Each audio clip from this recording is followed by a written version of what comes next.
Il y a un geste que des millions de personnes font chaque jour, presque sans y penser. C'est la douche, bien sûr. Mais ce qu'on va explorer aujourd'hui, c'est une idée un peu contre-intuitive. Et si ce geste quotidien, au lieu de nous faire du bien, était en train d'abîmer notre peau? Voilà une phrase qui fait réfléchir, n'est-ce pas? Ça va complètement à l'encontre de ce qu'on a toujours cru. L'idée que notre rituel de propreté quotidien soit en fait une source d'agression, c'est assez déroutant. Alors creusons un peu pour voir ce qui se cache derrière. Justement, en parlant de peau sèche, c'est souvent le premier signe qui alerte. Mais d'où vient-elle vraiment? On va s'attaquer à une croyance qui est vraiment tenace. Alors voilà le cœur du débat. D'un côté, on a le réflexe quasi automatique. La peau est sèche, hop, on met de la crème. Simple. Mais de l'autre côté, il y a la réalité qui est un peu plus complexe. Le vrai souci, ce n'est pas le manque de crème après coup. Non. Le problème, il commence bien avant, au moment même du nettoyage. Ok, donc si c'est le nettoyage qui pose problème, il faut savoir pourquoi, précisément. Qu'est-ce qui se passe sous la douche qui est si néfaste? Eh bien, il y a en fait 3 coupables principaux qui agissent en silence. Alors, ces 3 coupables, les voici. D'abord, on a la température de l'eau. Ensuite, les détergents qu'on utilise, souvent bien trop agressifs. Et le 3e point, qui est la conséquence directe des 2 premiers, l'élimination des huiles naturelles de la peau.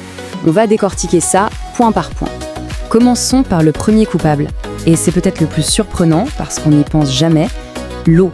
Oui, l'eau elle-même. Ou pour être plus précis, sa température. Une bonne douche bien chaude, ça détend. Mais c'est justement là que le bas blesse. Cette chaleur va directement s'attaquer à notre barrière cutanée. Et il y a un chiffre à retenir, 40 degrés. C'est le seuil critique à ne pas dépasser. Parce qu'au-delà de 40 degrés, l'eau chaude ne se contente plus de nettoyer. Elle commence littéralement à dissoudre les lipides essentiels de la peau, ce fameux film protecteur qui la garde en bonne santé. Bon, on a vu le problème de l'eau chaude. Maintenant, passons à ce qu'on met dans l'eau. Ce qu'il y a dans le flacon de gel douche, par exemple. Et là, on touche aux 2 autres coupables, qui sont d'ailleurs très liés. Le truc, c'est qu'on parle souvent de savon, mais la plupart des produits qu'on utilise aujourd'hui sont en fait des détergents.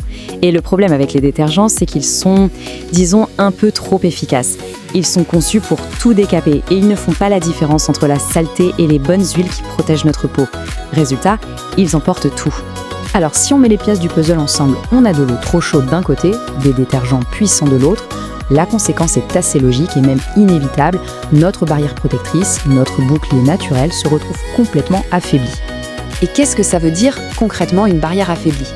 Eh bien ça se traduit par une peau sèche qui tiraille après la douche, une peau qui devient aussi plus réactive, plus sensible. C'est normal, sans ces lipides, elle ne peut plus garder son hydratation. Son bouclier est plein de trous en quelque sorte. Tout ça nous amène à une conclusion importante.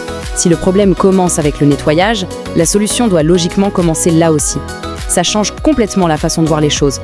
On arrête de penser à réparer après et on commence à penser à préserver pendant. Et cette phrase résume tout parfaitement. C'est une image très parlante. C'est un peu comme essayer de remplir un seau percé. On peut verser autant d'eau qu'on veut, si on ne bouche pas le trou, ça ne sert à rien. La crème, c'est un pansement sur une plaie qu'on rouvre chaque jour.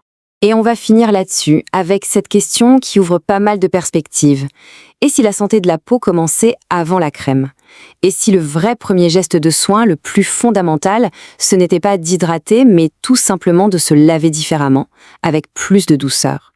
C'est une idée qui, au fond, peut vraiment tout changer.